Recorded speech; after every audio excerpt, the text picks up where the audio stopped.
राज्यातील सर्व लाडक्या बहिणींसाठी अतिशय आनंदाची बातमी आलेली आहे। जर तुम्ही ही मुख्यमंत्री माझी लाडकी बहीण योजनेचे लाभार्थी असाल तर तुमच्यासाठी महत्त्वाची बातमी।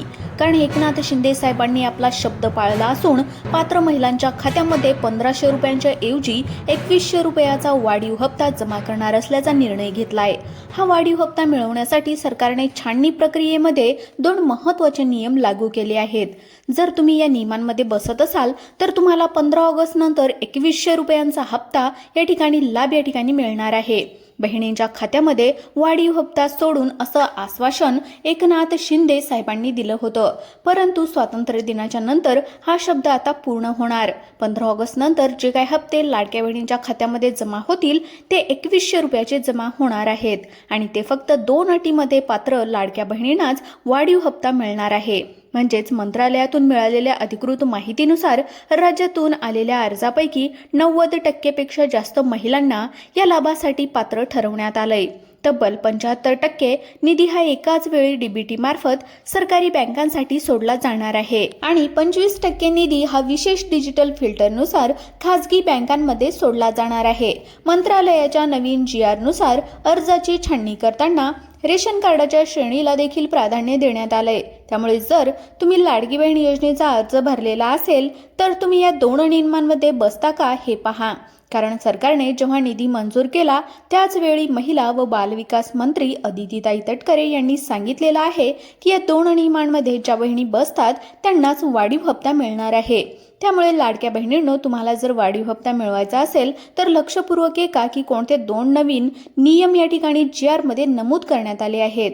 कारण ही रक्कम जमा होण्यासाठी जर तुम्ही 2 नियम पूर्ण केले नाही तर 90% अर्ज पात्र असूनही त्यांच्या खात्यामध्ये पैसे जमा होणार नाही। पिवळे आणि केशरी रेशन कार्ड असणाऱ्या महिलांसाठी देखील सरकारने स्पेशल निर्णय घेतलाय। त्याचबरोबर कोणत्या चुकीमुळे खासगी बँकांमधील महिलांच्या खात्यात पैसे अडकू शकतात हे देखील सांगण्यात आलंय। त्यामुळे 1 मिनिटाचा नियम तुमच्या 2100 रुपयाचा भवितव्य ठरवणार आहे।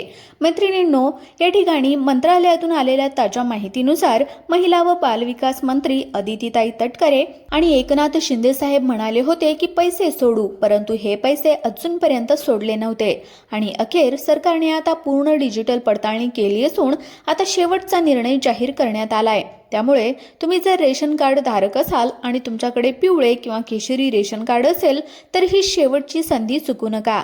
महिला व बालविकास मंत्री अदितीताई तटकरे यांनी सांगितलेल्या सूचना जाणून घ्या।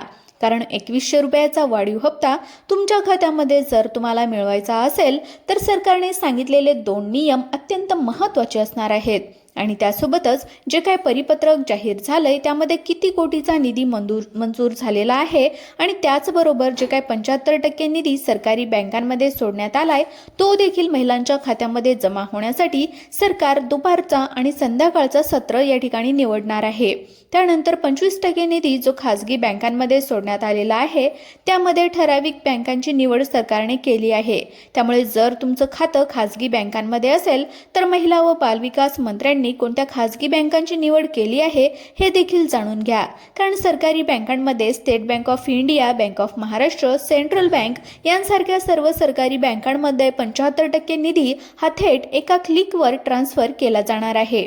पण खासगी बँकांमध्ये म्हटलं तर तुमचं खातं HDFC, ICICI किंवा ॲक्सिस अशा कोणत्याही खासगी बँकांमध्ये असेल तर लक्ष देऊ नका की अदितीताई तटकरे यांनी स्पष्ट केलंय की सर्वच्या सर्व खासगी बँकांमध्ये एकाच वेळी पैसे जमा होणार नाही।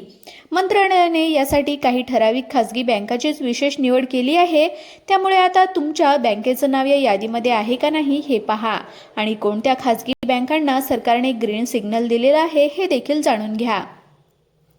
महिलांनो, ज्या महिलांचं रेशन कार्ड आहे त्यांच्यासाठी देखील 2 नवीन महत्त्वाचे नियम जाणून घेणं तेवढंच महत्त्वाचं असणार आहे। कारण त्याशिवाय तुमच्या खात्यामध्ये रक्कम जमा होणार नाही। बहिणींनो, जर तुमच्याकडे पिवळं किंवा केशरी रेशन कार्ड असेल तर पुढचा 1 सेकंदही चुकू नका। कारण मंत्रालयातून आलेल्या ताज्या बातमीनुसार रेशन कार्डाच्या श्रेणीवरून तब्बल 1 लाखाहून अधिक अर्जांची फेरतपासणी करण्यात आलेली आहे। सरकारने स्पष्ट शब्दात सांगितलंय की ज्या महिलांकडे रेशन कार्ड आहे त्यांना 2100 रुपयांचा वाढीव हप्ता देण्यासाठी 2 नवीन अटी लागू करण्यात आल्या आहेत आणि डिजिटल फिल्टर सुद्धा लावण्यात आलंय। त्यामुळे केवळ पात्र महिलांच्याच खात्यामध्ये ग्रीन सिग्नल लावण्यात येईल आणि त्या 2 नियमांवरून सरकारने नुकत्याच जाहीर केलेल्या 2100 रुपयांच्या वाढीव हप्त्याचं वितरण केलं जाईल। आता पूर्णपणे नियम बदलण्यात आलेले आहेत। जर तुमचं खातं स्टेट बँक ऑफ इंडिया किंवा महाराष्ट्र बँकेमध्ये असेल तर तुमच्या खात्यात मध्ये एका क्लिकवरती पैसे सोडले जातील, परंतु प्रादेशिक नियोजनानुसार वेगवेगळ्या जिल्ह्यांमध्ये खासगी बँकांची निवड करण्यात आली आहे। त्यानुसार महाराष्ट्रातील 25% निधी या महिलांच्या खात्यामध्ये वितरित केला जाईल। त्यामुळे लाडक्या बहिणींनो, जर महत्त्वाचे 2 नियम जाणून घ्यायचं म्हटलं तर पहिला नियम हा रिझर्व्ह बँकेच्या नवीन मार्गदर्शक तत्वानुसार लागू करण्यात आला आहे। कारण अनेक बँकांचे IFSC कोड बदलले आहेत। त्यामुळे आता महिलांच्या खात्यामध्ये वाढीव हप्ता सोडत असताना एकनाथ शिंदे साहेबांनी आणि देवेंद्र फडणवीस साहेबांनी ठराविक बँकांची निवड केली होती, परंतु त्यासोबतच लाडक्या बहिणींनो, ज्या बँकांची निवड करण्यात आली आहे त्या बँकांमध्ये तुमच्याकडून एक महत्त्वाचं काम झालेलं असायला हवं, तरच तुमच्या नाव या ठिकाणी पात्रता यादीमध्ये येणार आहे। कारण सरकार आतापर्यंत बऱ्याच वेळा EKYC करा म्हणून महिलांना सांगत होतं, परंतु आता सरकारने जे काही आधार सीडिंगचं काम सांगितलेलं आहे तर ते प्रत्येक महिलेला पूर्ण केलेलं असायला हवं आणि तेव्हाच तुमच्या खात्यामध्ये डायरेक्ट बेनिफिट ट्रान्सफरच्या माध्यमातून वाढीव 2100 रुपयांचा हप्ता या ठिकाणी जमा होणार आहे। जर तुमचं बँक खातं आधार कार्ड सेडिंगशी कनेक्ट असेल तर तुमच्या खात्यामध्ये 2100 रुपयांचा हप्ता जमा होऊ शकतो। पण गोष्ट इथेच थांबत नाही, कारण दुसऱ्या नियमांमध्ये अत्यंत कठोर निर्णय या ठिकाणी घेण्यात आलेले आहेत। म्हणजेच लाडक्या बहिणींनो, तुमच्या खात्यामध्ये पैसे जमा होण्यासाठी बँक खातं तर महत्त्वाचंच आहे, परंतु तुमचं नाव पात्रता यादीमध्ये असण्यासाठी तुमचं रेशन कार्ड असणं महत्त्वाचं आहे।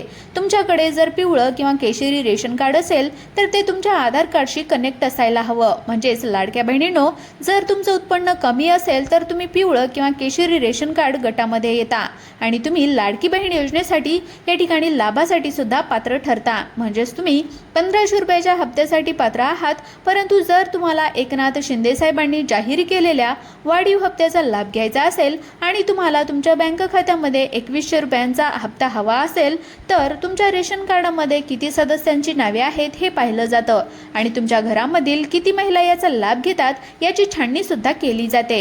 यामध्ये डिजिटल पद्धतीने ही पडताळणी केली जाणार आहे आणि त्यानुसारच तुमच्या घरातील सदस्यांचा आधार कार्ड आणि रेशन कार्डाची तपासणी करून सरकार निवड करणार आहे आणि या निवडीमध्ये ज्या महिला पात्र ठरतील त्याच महिलांना वाढीव हप्ता मिळणार आहे। लाडक्या बहिणींनो, अनेक वेळा तांत्रिक त्रुटीमुळे महिलांचे अर्ज बाद होतात, परंतु यावेळी सरकार पूर्णपणे डिजिटल पद्धत वापरत आहे आणि पारदर्शक पद्धतीने महिलांच्या अर्जांची तपासणी केल्याच्या नंतर 90% महिलांच्या अर्जापुढे ग्रीन सिग्नल देण्यात आलाय। परंतु त्यानंतर आता आणखी 2 फिल्टरनुसार सरकार पुन्हा एकदा तपासणी करेल आणि त्यावरूनच महिलांच्या खात्यामध्ये पैसे सोडण्याचा निर्णय एकनाथ शिंदे साहेबांनी घेतलेला आहे।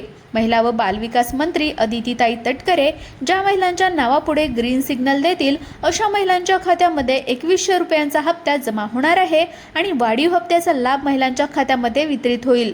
मित्रांनो, जर आपल्याला हा व्हिडिओ आवडला असेल तर लाईक करा, चॅनलला सबस्क्राईब करा आणि आपल्या व्हिडिओला शेअर करायला मात्र विसरू नका। धन्यवाद।